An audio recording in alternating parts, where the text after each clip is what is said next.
Good morning. Good morning. Welcome to the Whitman Letter Project. The stars of this morning's performance are current students at Whitman College, and let me introduce them one at a time. Jeremy Howell.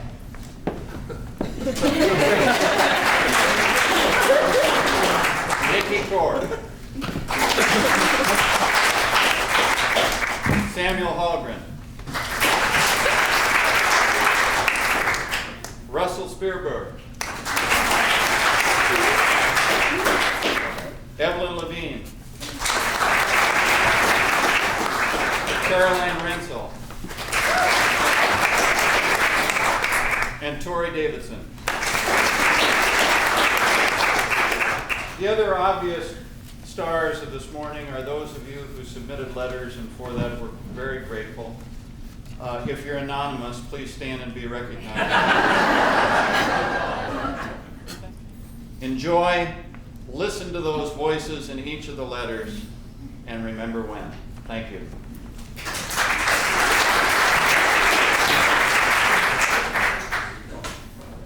April 16th, 1968.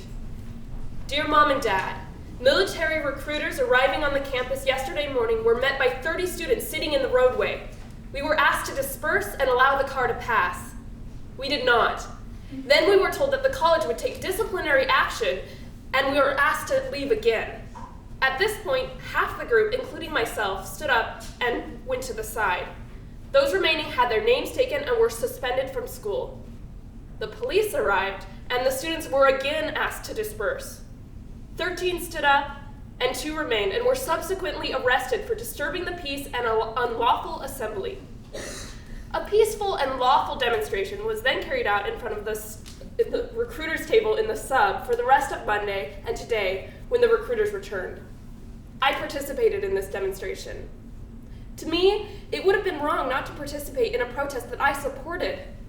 Just for the record, at no point did I break a law, and I am in no danger whatsoever of any disciplinary action from the college. I'm going to donate from my personal savings to help pay for the bail of the 2 who were arrested. They showed courage in standing up for their beliefs and mine to the point of arrest. I hope you have an understanding of why I protested. I would like to know your initial reactions, and also your reactions after you have thought about this for a while. Love, Carolyn. August 1967. Dear new roomie, hello from Spokane, the friendly city. I hope you get a chance to visit the campus. It's really beautiful, and I'm sure you'll fall in love with it the way I did. Our resident assistant is probably handwriting letters to all 28 of us. She's written to me twice. September 1968. I finally arrived here in Walla Walla, and Larry, my roommate, was right there to meet me. After meeting his folks and getting a grand tour of the city in 5 minutes, I got to Jewett Hall. Larry's blanket and pillow and sheet were already on the bed and smelled like they'd been there for a century. September 1969. Dear Mom and Dad, the most important thing to tell you is how unbelievably happy I am to be here at Whitman. Today was our official welcome as freshmen, and I must admit the event was quite a shock. The ASB president was introduced, and instead of welcoming us to a wonderful school, as I expected, he started going on and on about how horrible the fraternities and sororities are. He said they discriminate against blacks and Jews. I didn't know that. Did they do that when you were here? Fall 1965. Dear Mom and Dad, yesterday after I got back, I went over to Schmitty's Pancake House to eat. I had a special for $2.10, which included a small steak, a salad, and all the pancakes I could eat. I go there nearly every Sunday night because meals are not served Sunday evenings in the dorms. September 1968. On Tuesday, rush started. I went with my rush date from Tau Kappa Epsilon to a park outside the city. We all played frisbee and had a water balloon fight and generally messed around until 3:30. At 4 o'clock, I went to Beta Theta Pi. We went to a barn that had a roller skating rink in it, so we played tackle football on roller skates. The next day, I went to the Delt House. We went on a scavenger hunt and had to pick up a sex novel from the library, a cow pie, a green piece of gum, the January Playmate, etc. After having gone to all the frats, I liked the new Sigma Chi, which is the Sigma Chi gone local after deciding to admit all races. Flash, one more piece of interesting news. Batman went to Whitman and was a beta and lived in their house. September 1969. Dear Mom, I just had a very unpleasant experience. The Panhellenic just issued the first set of invitations. The episode that upset me was one which involved a very shy girl who had gone through the whole ordeal of the first 6 parties and vaguely chosen 3 which she found to be friendlier than the rest. But she received only 1 invitation, from a sorority that was her 3rd favorite. This means she's in that sorority or nothing, on the first set of eliminations. This system obviously isn't set up to take people's feelings into consideration. And on her first week on campus, she has to cope with rejection. One sorority gave a skit from Fiddler on the Roof, which I think is quite ironic, since Fiddler is all about a Jewish family. This group wouldn't even let the Fiddler's daughters join the sorority. September 1967. Yesterday, I saw a woodpecker on my way to my cello lesson. And the ducks in Lake'em Duckham are so tame that when you sit down on the banks to study, they come right up to you. I especially like the clock on Mem, which bongs out the hour. The campus is beautiful now. September 1969. Dear family, thank you. Thank you for the lovely carnations. I know you were really disappointed, Mom. I did feel terrible when I decided against tryouts, especially after you called me and sang the tryout songs the night before.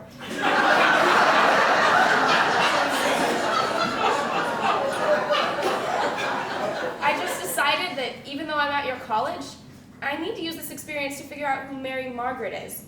And even though you are an amazing mother, my name is not Mary Jean, it is not 1946, and I see my role differently. November 1968. Dear Uncle Peter, I had to organize all 41 pledges to RF the house. This morning at 5 a.m., we pulled it off. The only problem was that we pledges just did too good a job, and there was some damage done to the house. One of the guys dumped crude oil down in the basement, and with water and dirt, and the cement was just soaked with this stuff.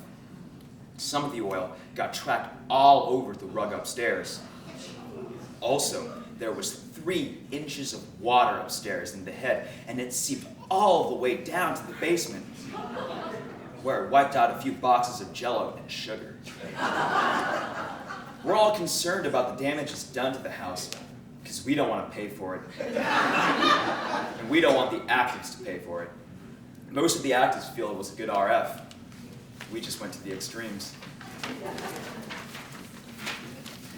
Fall, 1967. Dear Mom, I'm still here. I figured out that even if I flunked every course I took, they couldn't get rid of me for a full year. I have to tell you about my math test. As usual, I was lost. It was hard. The night before, I studied for 2 hours. And then on Friday morning, I studied for 2 hours. Took a shower, put on my suit and tie, and walked into the room. Did the test in 20 minutes. Walked out. Everyone else was half done. I did fantastic. I was Mr. Logic. My teacher just about fainted. In English, we're studying Socrates, and it is one big argument between the instructor, who's head of the English department, and me. He worships Socrates, and I can't stand him. It's really fun. I wrote my first essay in there on how if Socrates were alive today, they wouldn't execute him. They'd just put him in an insane asylum. September 1969. Dear Mom and Dad, my roommate says we need a rug to match our blue and green bedspreads. So we walked to the department store and found the perfect one. I'm the first trombone in the Walla Walla Symphony, the oldest perpetual symphony west of the Mississippi. The other trombone player is about 64. Plays like Dad. Now it sounds like every time I write it's for money, but the pictures are being taken for the yearbook and it costs $4.50. Also, I spent about $3 yesterday on paints. A little supplementary appropriation of $4.50 would be gratefully accepted. Write back yourself now. Love to all. Jack. September 1967. Dear Mom and Pap, this morning I started to write this letter, then realized that the mail was in. I got the package and headed back. Dr. Thompson, Dean of Men, stopped me and said, "I see who got the cake." And he informed me that it better not be going to the dorm. I said I had checked it out with the 2 RAs. He said, "Well, it's a first and a definite privilege, and privileges can be revoked." I told him I would be careful. Whew. October 1967. Dear Mrs. Current, wow, what a surprise. My grateful thanks for the cookies. You may not realize what you did because my mother also sent me a care package, but instead of cookies, I got cherry tomatoes. Can you imagine that? So right now, my sentiments lie in the cookie and not in the tomato jar. Thanks again, John. P.S. I'm keeping an eye on Dave. September 1968. My roommate Larry is making it very difficult for me to study. He goes out and comes in every 10 minutes. He opens the drapes and talks to himself, then turns on the radio and sings, off-key. Then he plays the only chords he knows on his guitar, A and C. He sits down to study for about 3 minutes and then gets up, cleans his part of the room, and then goes out and slams the door. Minutes later, the whole thing starts over. Mom, I haven't blown my stack yet, but since I have an 8 o'clock class every morning, I take my revenge by running my shaver in the room, and it sounds just like his alarm clock. October 1967. Dear family, if you are feeling generous, do you think you could bring some food with you next weekend? We don't get fed on Sunday nights. Therefore, we starve. Roast, hams, meatloaves, suckling pigs, that should do. January 1970. My roommate is a transfer student from Southeast Asia who left her country because of the political situation there.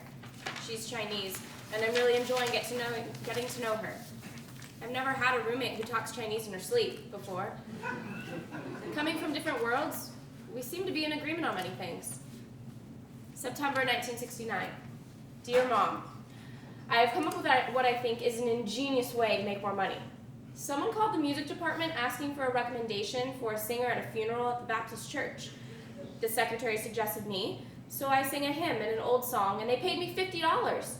Since Walla Walla is a big retirement town, I'm thinking there will be plenty more time.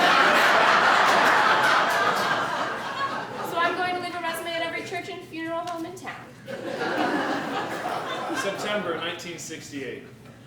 I only pay $10 for 4 years for the washer and dryer and can use it anytime. By the way, Mom, I have been doing my wash faithfully. September 1969. Hi, Jane. The new Beatles album came into town today, 2 days early. I actually managed to restrain myself from buying it since I couldn't without bouncing a check. I suppose with $20 in my account, it's a good time to apply for food stamps if I can find time. February 1971. We pay $18 for $28 worth of food stamps. What we get doesn't amount to much, but it's better than nothing. October 1968. Dear folks, here I sit, or lie, or slouch, or whatever, licking on a Bavarian peach ice cream cone that Chris just brought me. She had mono last spring. She knows how it is. You know, I'm glad that I got mono in the age of pop culture. I mean, at no other time could I get bubble soap and crayons and color books and balloons and not feel the least bit silly. Of course, you realize that we in the intellectual community always give stimulating, meaningful, creative gifts.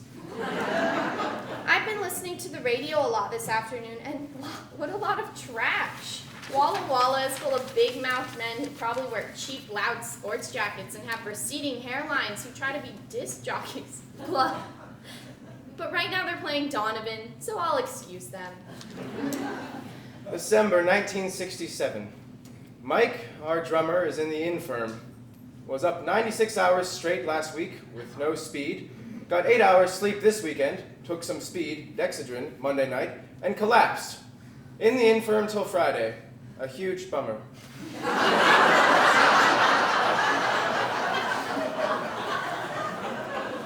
If it weren't for the nurses, who are great, I'd go nuts. I mean, besides not having a roommate, and besides the fact that I haven't stepped outside this room since Wednesday morning, It bugs me that I only talk with people in letters or in the doorway for 5 minutes while they tell me about their date or relate gossip or just try to cheer me up with jokes or something. I love having visitors, but it's a shitty way to talk to people when it's the only way. Oh yes, there's a telephone. No one can call me, but I can call out. So what happens? This noon I call Tom, and the dummy was still asleep. Phones are crummy too. I feel really sorry for people who are invalids for a long period of time, unless they're in a coma or crazy or something. January 1970. I finally decided I'm dropping my pen. In a nutshell, I feel that friendship shouldn't be institutionalized. September 1970. Paula and Chris have also now dropped their pins. I really doubt if more than 50 or 60 guys will end up pledging. March 1968. I'm presently digging on Tim Buckley via earphones. I've developed enough concentration so I can study best to music, but my roommate can't, so... In fact, the only way I can study is with earphones, because even with a studying sign on the door, people roar in and out. March 1971. Kathy and I moved yesterday to a new apartment with lots of windows and light, a balcony, and a turret. Rent will be about the same, $85 a month, including utilities. Today, Ron helped us clean the turret windows with the help of his mountain climbing equipment. He attracted quite a bit of attention, rappelling around the top of the house with the Windex and the paper towels. January 1968. Dear people, everything is okay. I was supposedly overdrawn, i.e. I received a bounce check, $2. But I went to the bank and I now have 28 cents, which is what I thought I had, so how did I bounce the check on Monday if I have 28 cents now?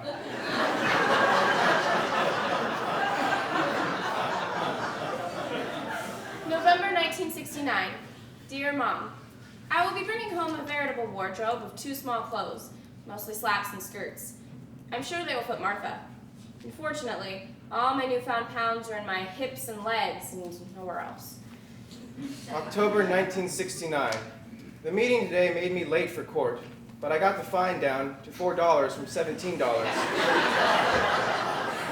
I've got a little money left after paying all my bills, so Markoff, LeBeau, Cosby, and I are driving up to Pullman to see Arlo Guthrie. Guess what? The Walla Walla Symphony is presenting Finlandia and Brahms Symphony No. 1. I'm going to attend all the rehearsals and the concert. Dear Mother, Dad, and Janet, it's 12:30 a.m., but I'm caught up on my studies and I have a lot to tell you. It's been really very exciting since I got back. I've really been challenged to think. On Thursday, Dr. Gabriel Vahanian, one of the 4 founders of the God is Dead movement, came and spoke. I'll just give you the essence of his talk. May 1969. Since I've been here, I think I've grown closer to God than ever before. Every night I've been going upstairs to a friend's room where a lot of us just get together and pray. It's so great, I just love it. February 1968. Dear Dad, I really did enjoy your rather philosophical letter. You said that young people today are failing to honor the main tenet of Christianity. I disagree. Also, you said in your postscript, I didn't know if you were kidding or not, that these boys with study apartments are not to be trusted. I'd just like to say that certain boys who have them are not to be trusted, but the fact of having an apartment doesn't label one untrustworthy. They are good places for studying, believe it or not, and are good places to go after dates, to listen to records, and to talk. Pardon me for being rather defensive, but your statement implied a misunderstanding on your part and a certain naive character on mine. I did enjoy your letter. Keep them coming. Fall 1968. 2 guys busted last night. They had only about $500 worth of LSD on them, but were charged only for $20 worth of marijuana. The narcs didn't find the opium that was there. Pretty lucky. Nobody can understand why they weren't charged with possession of LSD. LBJ made it a federal offense last week. Pretty strange. I guess there are 12 federal narcs here, and they were here the week of break.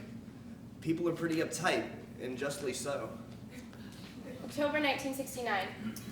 My friends and I have begun a campaign we call the Crusade for Clean Living. We're not going to drink, smoke, or swear for 1 week. Which should be easy for me, since I don't do any of them anyway. Somehow, if we work together, we're determined to make it through the 7 days and hopefully influence some of the more outrageous sinners in Section B. Dr. Laidlaw, often referred to as Dr. Laidlow, examined me a bit this morning and said that I'm recuperating, which I had figured out since my temperature had been normal for 2 days and I felt better and slept less, but he said to just keep playing the ball game and he'd decide after examining me Monday morning if and when I'd ever get out. I can see it now. Hello, Mom? I have a lifetime case of infectious mononucleosis, so could I have a television in stereo installed in my room? February 1969. Dear Dad and Mother, I'm appreciating Whitman more and more. The professors here are excellent. They're available and willing to talk on subjects related and unrelated to classwork. The intellectual capacity of Mr. Howells, Dr. Ball, Dr. Kaiser, Dr. Edwards, Mr. Sims, etc. is for me an inspiration. February 1968. Dear people, I'm in English class, so if this letter's erratic, it's because I'm only paying half attention. We're doing James Joyce, a portrait of the artist as a young man. It's good, thus far. The reading doubled this semester. 1,500 pages for history, it's impossible. April 1968. Wasn't Johnson's announcement that he would not run for re-election a shock? I'm glad he made the bombing pause, but I don't know if it will really be effective in bringing about negotiations. With the increased numbers of troops being sent into Vietnam, an LBJ out of the presidential race is surely a surprise. But with all the dissension and the disrespect for LBJ, maybe the move was inevitable. I watched McCarthy on TV last night and was impressed by his straightforward style and by his policy suggestions. May 1968. Dear Mommy and Daddy. Oh, one thing you won't be loving to bits, but I might as well tell you. I've got no finals till Monday, so tonight I'm going to take a bioamphetamine, speed. If you're super concerned, call Monday and see if I'm on acid yet.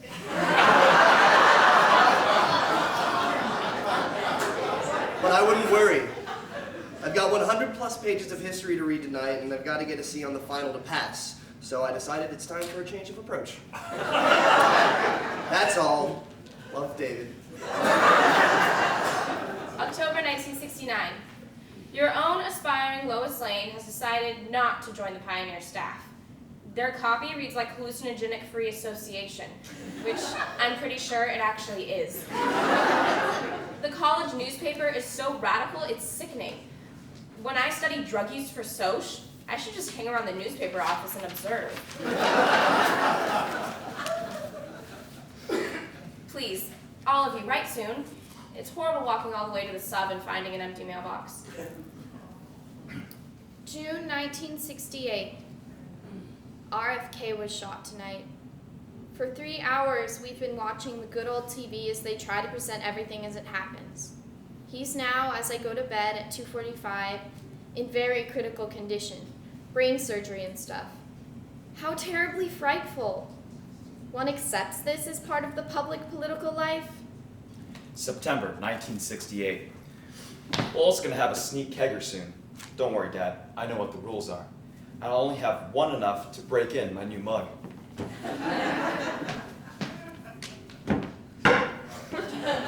Believe me, one thing you provided all four of us when you brought us up was a big conscience. Heavens, now the radio is playing heavy music, also known as acid rock and drug music. Disgusting. The whole society is going to the dogs with all the psychedelic stuff. Boy, man.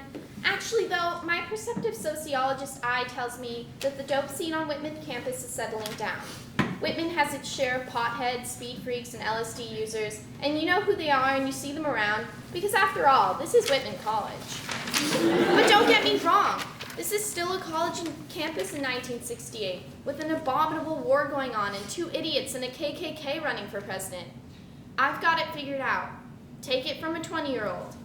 On election night, there will be more people stoned, loaded, turned on, tuned in, and experiencing other forms of escape in their own minds across this country than any other time in the history of drugs, which goes back thousands of years. November 1968. Tragic about the elections. I was really hoping for Humphrey till about 3 a.m. I fear with Nixon in, things will really begin to fly, and it is time to get people rolling. Having a real hard time studying, too much going on these days.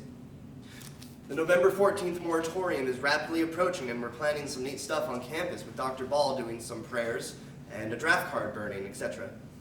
Navy recruiters are here the same day. January 1969. I got my French final back. I missed an A and a 3.0 by 4 stupid points. She took off half a point for accents, so that 4 points is equivalent to 8 accents. Oh well, I guess you can't win them all. Timmy told me last night that his father said the sheriff has the resistance under 24-hour surveillance. What a bummer. Tim's dad said, we were the same people who were causing the drug problem. Our leader is from Columbia University and obviously was brainwashed by all those radicals. Anyway, that's what they are spreading amongst the townspeople, so the celebration on November 14th could be wild. I hope nothing happens. Pat's still going to burn his draft card. January 1969. We're planning a series of programs on drugs. The president of the Prosecuting Attorneys Association will speak on the legal aspects of drugs. Then the head of the U of O Med School is to talk on the medical aspects. January 1969. Weird Jack came to town today, staying with me for a week, then to the Army as a medic. He's sort of down, came up here to fix his head. The following week, I'm getting convicts from the state penitentiary to tell how they wound up where they are. I made a trip to the pen to talk to the warden. It was so fascinating. After we got everything arranged, he reached for an envelope and emptied the contents on his desk. Out came a hypodermic needle and a bottle of something. He took the cap off the needle and held it up and said, "You want to fix?" Boy, did that shake me up. Then he told me that some kids are now injecting themselves with peanut butter. Can you believe that? He told me that it was hard for him to believe it, but it's true. February 1969. Dear Mother, Dad, and Janet, this evening I spent reading Maxims by La Rochefoucauld for French. We just finished Pascal's Pensée and Montaigne's essay. I've been thinking about and researching majors. My choice is between sociology, poli-sci, English, and French, probably in that order. Subject to change without warning. I'm trying to sort out in my own mind the kind of work I'd like to do. I will probably go to graduate school, eventually. March 1969. Mid-semester tests have been rampaging the land. The test in my D.H. Lawrence class was of the 3-hour variety. We had to be intimately familiar, that is, content, form, structure, style, and all of that, with approximately 100 poems and about 6 short stories and novelettes. That was a toughie, to say the least. September 1969. One of the English profs came to last night's meeting. He knows a sophomore at Wahai who is going to challenge mandatory ROTC all the way through the courts. So we are going to get a hold of him soon, as Professor McClintock said that he would dig talking to us, and vice versa. A teacher at Wahai wants us to do a rap in his class. Also working up some guerrilla theater to spring on churches, the federal building, and schools, as well as Marine recruiters who are here on Monday morning. We'll probably paint ourselves up, sneak in and play war with them, having first taken care to book up the appointments so they can't kick us out. October 15th is a national day of moratorium against the war. The ASWAC Executive Council is going to try and get professors to hold classes as usual, but to have discussions relevant to problems today. September 1969. At 9, I have French. The professor is really weird. Every day he comes to class in tight black jeans, white socks and tennis shoes, and a knit shirt. He's about 6'3" and has long, scraggly, red sideburns. As soon as he walks in, he's rattling off in French while chewing his gum. In the 10 o'clock class, he does push-ups and runs up and down the halls. He gave us our first test yesterday, and boy, that was hard. I decided to take it pass-fail. I was reading in my text for American literature, and right now we're studying the writers during the Revolutionary period. It's funny, but it never really hit me before that simple, basic, obvious, taken-for-granted live men had to convince others that men weren't born good or bad, valuable or not valuable. Just think what it would be like to be English in 1776. You'd think of Thomas Paine and Thomas Jefferson and Patrick Henry like we think of Che Guevara and Castro and Ho Chi Minh, dirty revolutionary bums. Revolution takes guts. I'm glad they fought anyway, and I'm glad they won, even if Hubert Humphrey and Richard Nixon are running for president. October 1969. It's a darn good thing I'm taking French pass-fail, because I got a D on my first test. And I studied all weekend for that one. My prof is really easy to talk to, and he knows I'm trying, so I think I'll be able to pass it. November 1969. Dear Mom, your foolish daughter and several of her foolish friends procrastinated outrageously last week. So last night, 20 girls stayed up all night working on papers for about 6 different freshman classes. Everybody was laughing and being completely absurd. At 2 a.m., we called up and had a pizza delivered. Do you remember that the MEM clock bell rings even at 4 a.m.? November 1969. Yesterday, I learned how to work an autoclave that sterilizes stuff for microbiology. It's a giant pressure cooker. I could have blown up the whole science building by leaving one valve closed. Now, I have real power. I wonder if I could get a 4.0 if I applied pressure in the right places. I guess I'll never know. That's life. November 1969. Dear Mom, home. I'm so excited. I've been getting more homesick in the odd moments when I'm not frantically catching up. It's awful when you don't write. I guess I'm more of a homebody than I thought. Don't get me wrong, I adore Whitman, but I wish it was a little closer to Claremont, California. Dear Dad and Mother, well, it seems to me that we have completely misunderstood one another. I do appreciate your financial support, but I can't guarantee you that I'll always do things in the way that you believe is best for me, so perhaps it would be better for me to attempt to support myself. Maybe then we could relate to each other more fully. October 1969. Dear Brother Buzz, thanks for your letter. I just love it here. Wait till you get to college. It's completely different. I just don't know how I'll be able to stand Mom and Dad demanding to know exactly where I am every moment and disapproving because I'm not getting enough sleep. Actually, I'm not getting enough sleep. I take naps every afternoon for 2 hours. Please don't tell Dad, because I've been giving him grief about his napping for so many years. Contrary to what Mom said, there's nothing on the radio up here but cowboy and Bing Crosby songs. The first time I set my clock radio to 7 a.m., the first thing I heard was a guy drawl, "And now, the Hog Report." The only thing I hate about Whitman is that every single person is as smart as I. I always just crammed before tests and figured I could write my way through to A's. People up here sometimes spend 7 hours studying every day.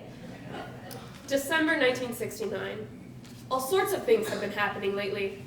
I went with my boyfriend to the San Francisco Moratorium. We drove down, stayed in a Unitarian church, came back and slept on the ocean.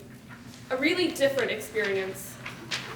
There were so many different causes in the SF March, from VC sympathizers to union members and religious evangelists.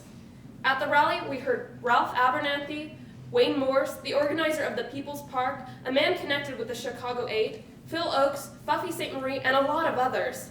It was completely orderly, and I did gain some insight into the various social cause proponents. That sounds awfully academic. But my mom and dad absolutely hit the roof. Disinherited, disenfranchised, etc., me. Told me about my lack of morality, integrity, etc. It really brought my difficulties in communicating with my parents to light.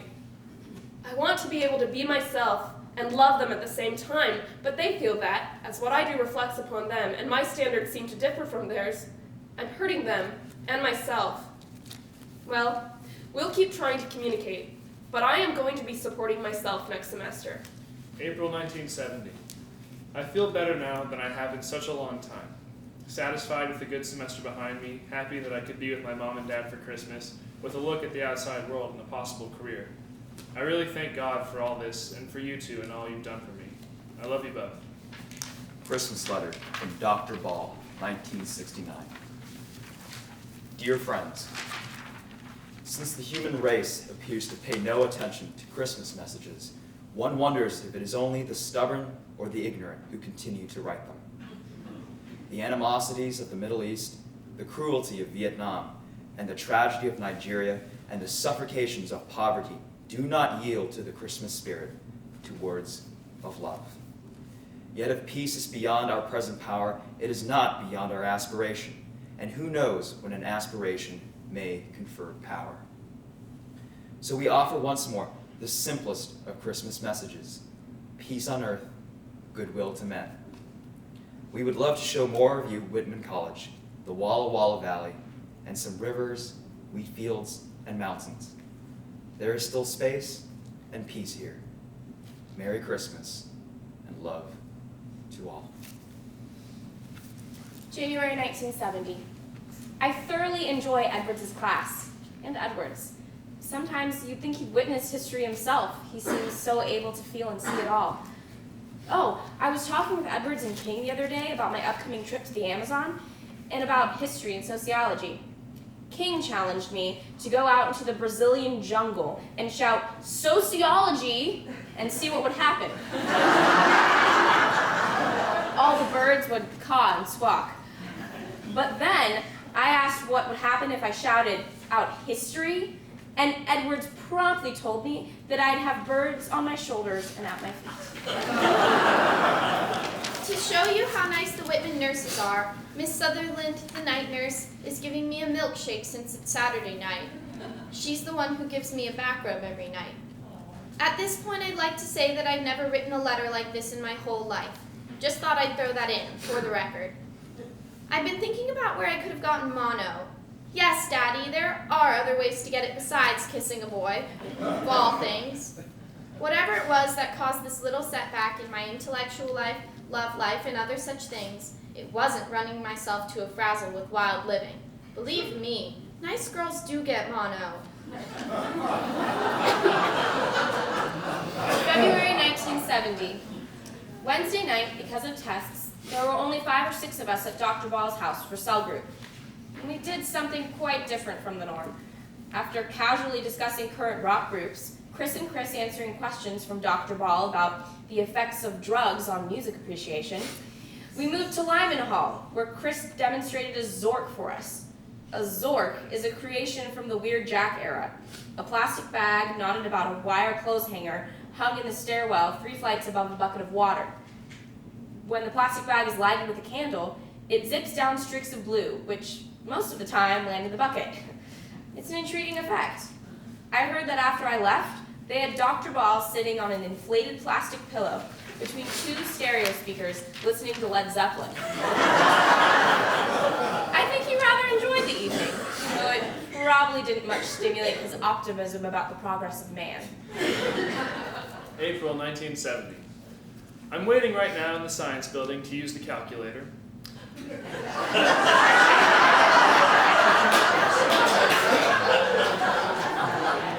I'm doing a regression analysis for econ. I started out doing an analysis on the amount of tourism to Florida in the last 20 years, and then to project what effect Disney World will have on it. Then, when I couldn't get the data, I changed my analysis to the production of oranges as a function of orange crop acreage in Florida, and again predict what effect Disney World would have. When I couldn't find my data, I went to the librarian and asked her to help me find the orange crop acreage in Florida over the last 20 years. She almost died. Anyway, she said she'd bring it up at their staff meeting and put their heads together. Well, she couldn't find it. I was so disgusted. So, changed it again. I'm now doing an analysis on the number of visits to Florida state parks as a function of the US population and the amount of state park acreage, and if it doesn't come out, I'm going to change my data till it does. April 1970. Undoubtedly, you've heard of all the mess in this country. Universities by the hundreds on strike, 4 students killed at Kent State. There's paranoia on all sides. Here, we had a march down Main Street to the courthouse. Over 300 marchers, yours truly included. But it's expectedly quiet here. Not much support for a proposed strike. However, Seattle saw 10,000 marchers travel 2.5 miles from the freeway to the U District. A mass demonstration is planned for tomorrow in Washington, D.C. I saw Nixon on TV when he first attempted to justify moving troops into Cambodia. It was so nauseating, I couldn't quite finish it out. The end pitch of the speech was that this is the strongest and richest nation in the world, and damn it if we're going to kowtow to a piddly country the size of New Jersey, we will not be humiliated or defeated. Although it is easy to feel paranoid and fatalistic, the intelligent perspectiveness of someone like Dr. Shertock helps make things seem a little more understandable and hopeful. January 1971. We're holding a meeting on racism at Whitman tonight. Not one black works here. Not on administration, faculty, janitor, or even building construction crews. There are only 4 women faculty who are teaching, other than women's PE, our women's dean, and of course secretaries. Found out yesterday that Angela Davis's judge is the father of a girl that I know here. Poor man. They are all sitting on tax, and I don't blame them. Maybe there will be a change of venue. May 1970. A delegation of 4 students and 2 professors left Walla Walla this morning for Washington, D.C. to lobby against the war. Whitman students raised over $1,700 to finance the trip. The people who went are Norsworthy, McClintock, Katie Sprengel, Marion Sato, Mike Johnson, and a freshman, Doug Macon. We heard on the news yesterday that a group at Amherst College is attempting to impeach both Nixon and Agnew. Nixon for the obvious, and Agnew for crossing state lines to incite a riot. Not bad. Have you heard that the UW followed Stanford in seceding from the Union? Most of what's been going on isn't very funny. 2 more students killed by National Guardsmen at Jackson State, and somewhere else in the South there were 6 blacks killed. At least 3 were innocent bystanders. I can't wait to get home and have my dad ask me to explain student destruction to him. The last time I talked to Mom and Dad on the phone, Dad asked me if I'd been in any long marches. He seemed a little surprised when I said, no, it wasn't very long, just down to the courthouse. February 1971. Dear Dad and Mother, it's easy to get discouraged these days. I know you get defensive about my questions and apprehensive about the answers. I'm not criticizing you for your lifestyle. I'm defining mine. You have questioned my morality and that of my friends. I don't think you know how much this hurts me. What I believe is immoral is lack of love, as seen in war, inordinate spending of money, and greedy and unnecessary usage of natural resources. You may think that I am unloving and insensitive to you. In my mind, love is not accepting that what you believe is superior to what I believe. I'm not a puppet, but a human being, and I must be true to myself in order to be honest to anyone else. My love for you can only be expressed in living what I believe to be a conscious, constructive life. Honestly, how could love be otherwise? This is really important to me. Spring 1971. The college has moved the IBM 1620 to the Science Building and it is open to student use. So I go up there as much as I can to run programs off for numerical analysis and my machine language programs for my computer class. Yesterday I finally got my programs done. How's this for a title? Jacobi's cyclic method for calculating the eigenvalues and eigenvectors of a real symmetrical matrix by an iterative technique based on the application of plane rotations. Doesn't that sound classy? To Mom and Dad, students here are trying to get an ethnic studies professor of a minority background. The administrators say that money is lacking. It's of course a matter of priorities. There will be a black admissions man next year, but then there's no guarantee he will concentrate on increased minority recruiting. Anyway, ASWAC will put up $5,000 of a $20,000 salary. It's good to see students involved with more than their own academics and with more significant things than dances and panty raids. February 1970. Last night, I was awakened by suspicious noises in the room above us. Laughter, deep male voices, record player, thumps and bangs, heavy footsteps. Then I realized that the deep male voices and heavy footsteps were making their way through our outer room. And just as I jerked the sheet up over myself, the room was filled with light and 3 very male legs, pairs of male legs. One was standing over my roommate saying, warble, warble. Being the sweet, sociable thing I am at 3 in the morning, I told them to get out, and they mumbled some offended phrase about poor receptions and shuffled out. On the blackboard in the hall this morning was written, Ron, Chips, Dave, and John warbled this place at 2:45 a.m. If you did not get warbled, please call JA5 2232. November 16th, 1971. Dear Mom and Pat, thanks for the $20. I've had $1.50 for 1 week. Just finished reading Bobby Seale's book, Seize the Time, about Huey P. Newton and the founding and history of the Black Panther Party. I would advise everybody to read it. It provides a good deal of insight into how the press misconstrues the Panthers to the public. Also reading Autobiography of Malcolm X and about the Watts riots. Concerning your POW stamps, don't send me any more of those. I don't believe I've ever heard of anybody as opportunistic as the U.S. government. Greatest bandwagon jumpers of all time. Their sincerity is questionable, however. Eldridge Cleaver and the Black Panther Party arranged with Hanoi for the release of our American POWs in North Vietnam, providing the U.S. government release its political prisoners here. Huey Newton, Seal, Cleaver, Huggins and Company. Instead of the government being thankful for a way for us to really leave Vietnam, they hushed the story up. Of course, then again, getting those Americans released is probably not worth the risk of masses of black people getting hip to what's coming down and arming themselves in their homes so that there will be no more Fred Hamptons. At least not dead ones. And please don't start yelling at me until after you read that book, and some others. Then we'll have a common base from which to discuss the situation. You see, this is a good thing about Whitman. At a large university, i.e. the University of Washington, if you wanted to know about the hip scene, you'd have to live the scene, with the hair and the drugs and the get-up and the hangouts on Lower University Way. But then you'd have no idea what it was like for all those girls who were clean and straight and lived in the dorms and wear small, delicate, expensive pearls in their all-American ears, instead of handmade creations of wire and beads. And you wouldn't know a thing about all those who belong to fraternities and sororities. There are just too many people, and smaller circles are formed, and you can't meet 30,000 people. But then there's Whitman. True, maybe there is a little less diversity, but not much. People are blends of things, like this guy I know, clean-cut biology major in student government, used LSD often, quite often at the end of last year. Like some days, I'd be afraid to talk to him because he might be flying high. Now you see, I, the original goody two-shoes, wouldn't touch LSD with a 2,000-foot pole. But I still was a good friend of this guy, and his friends were an interesting group.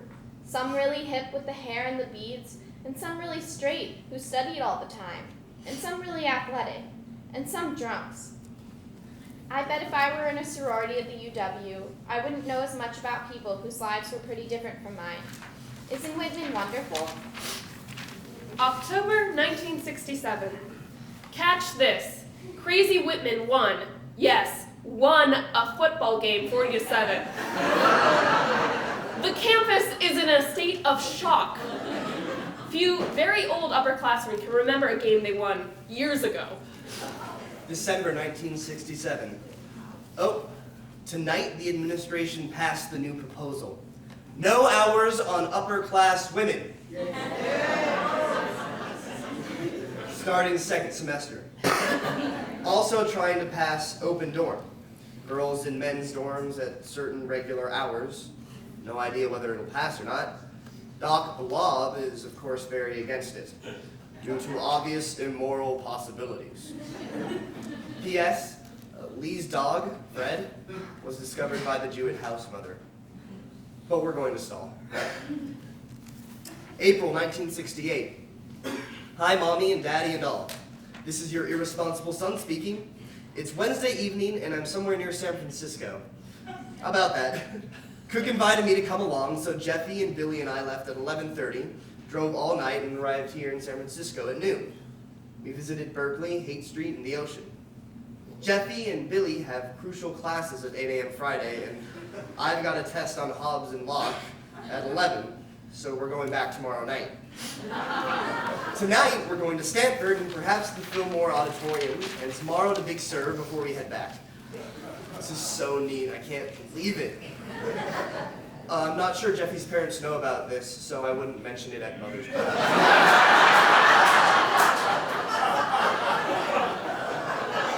May 1968. Dear Mom and Dad, about taking the chickens home.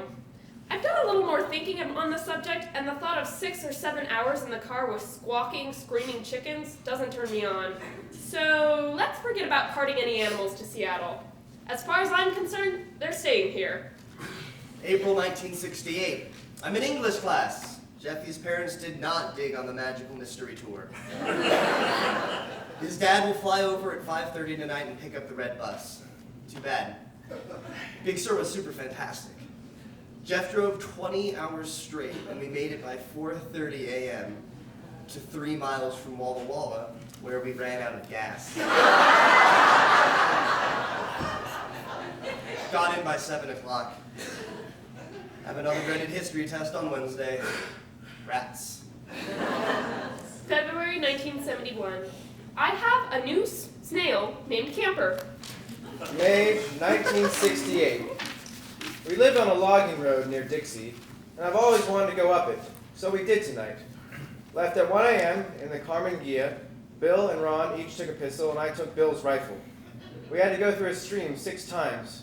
We saw 1 buck and 2 does, and coming down found a salt lick with deer and cougar tracks 2 miles from our house. I can see why the landlady said it was a good idea to take a gun when you go out for a walk. Fall 1969. Hey, I sure could use some letters up here. Most of my friends get about 10 letters a week. I've been averaging about 1 every 2 weeks. As a matter of fact, I don't think I've gotten 10 letters yet. Oh, well, I guess it would help if I wrote more, too. Well, that's about it.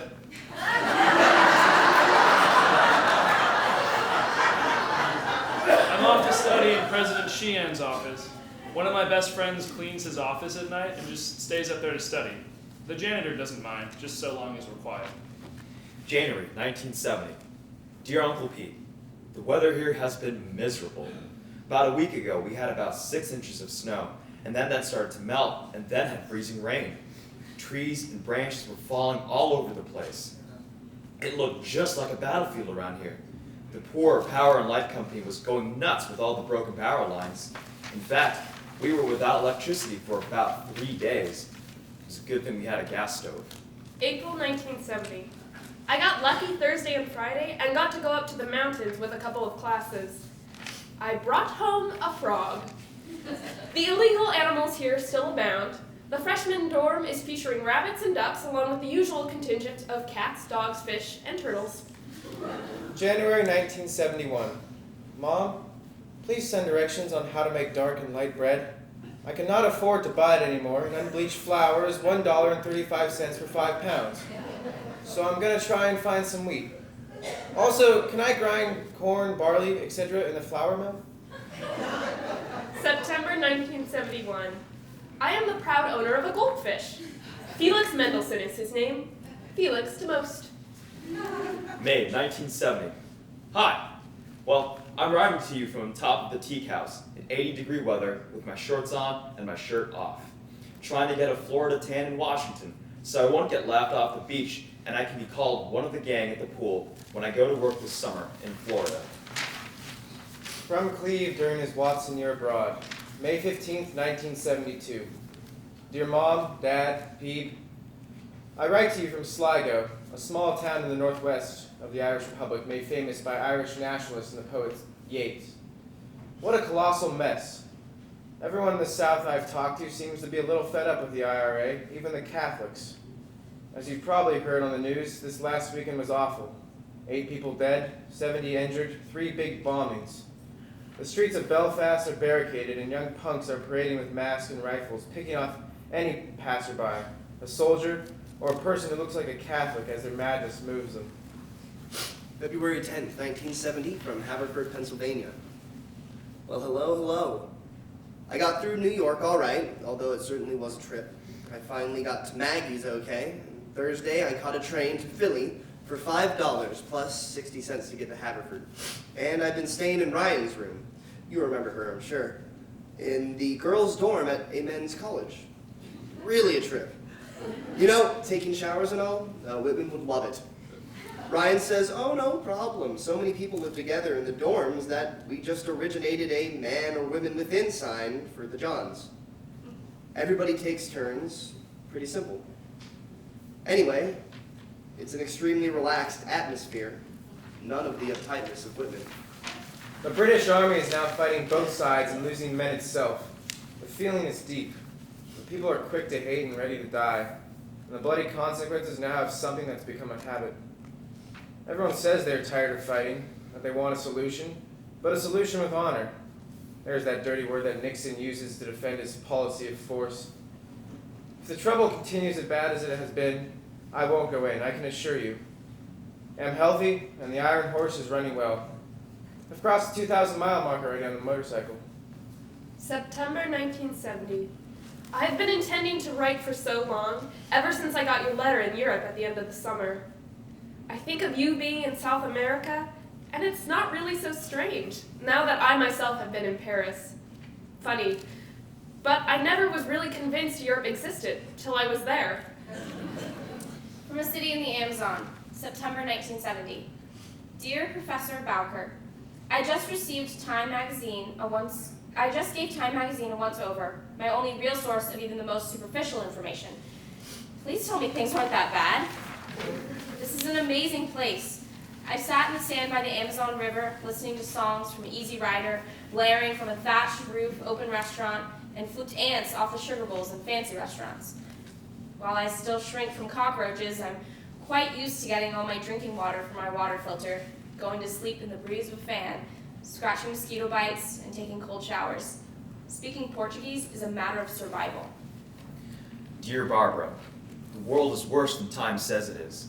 I have no hope at all for the human race.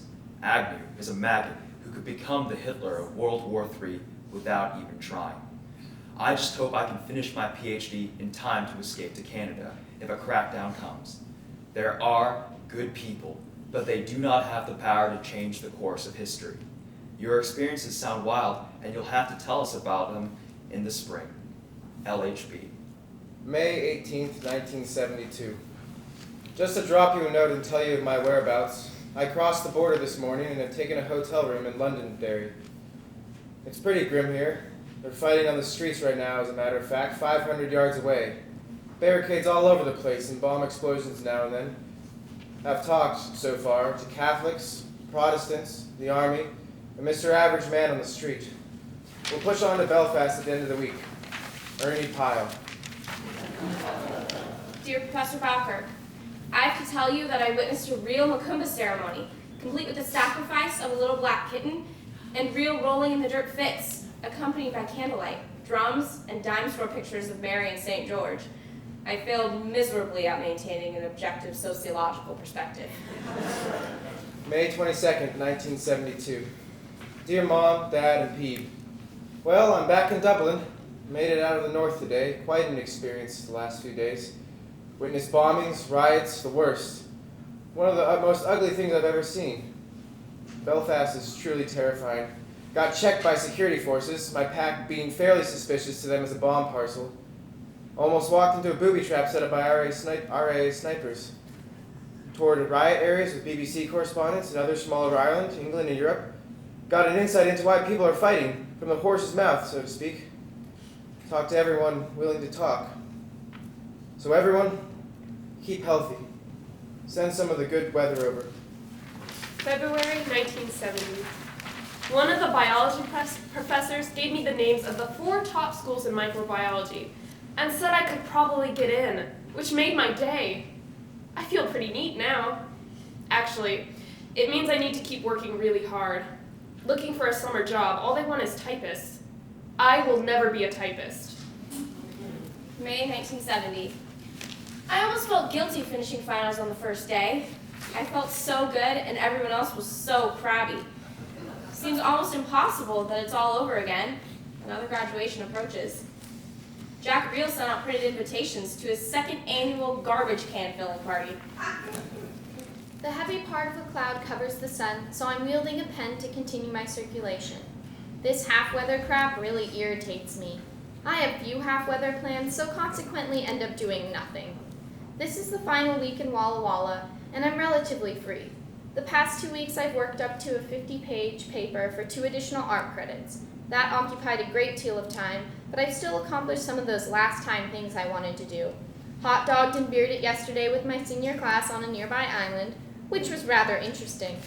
Can you believe it was my first time throwing a frisbee? February 1971. I was accepted by Tulane with a fabulous fellowship. All of my tuition paid, plus $2,400 tax-free stipend. It's really frustrating not to be able to accept it. I don't feel bad about it, but my fiance feels like a crumb because it is for him that I'm giving this up. Oh well, I have no doubt that I've made the right choice. I've started applying to grad schools all over again, at the same places where he has applied for medical school. May 1972. I've held this emptiness inside me since summer began. It's odd how we take for granted the warm little cocoon-like community of Whitman friends we have, isn't it? Then we get thrown out in the cold, cruel world and find a loneliness that is nearly unbearable. I don't think I'm exaggerating either. And it's not just me. I've seen it in everyone here, and am I mistaken? Even a bit in you. One thing for sure, graduate school is looking better and better to me. I'm just not quite ready to leave the security of the fold yet. Besides, my newly developed social conscience is becoming more and more troublesome. Like, I have to search for a me that can give and help. And I haven't found that me yet. Want to hear about this guy I know? He has dark curly hair and blue Irish eyes, and he's double majoring in English and biology, and plans to teach and buy a sailboat, and hates getting dressed up, and is shy around strangers, and got me up at 6:30 one morning, before I got sick, to go walking in the wheat fields, and plays the guitar, and volunteers at the Blue Mountain Boys Ranch every week, and plays tennis, and smokes a pipe, and is perhaps the most gentle person I've ever met, and looks a little like a little boy, and is brimming with the essence of being really alive. Doesn't he sound beautiful? He is. Love, Judy.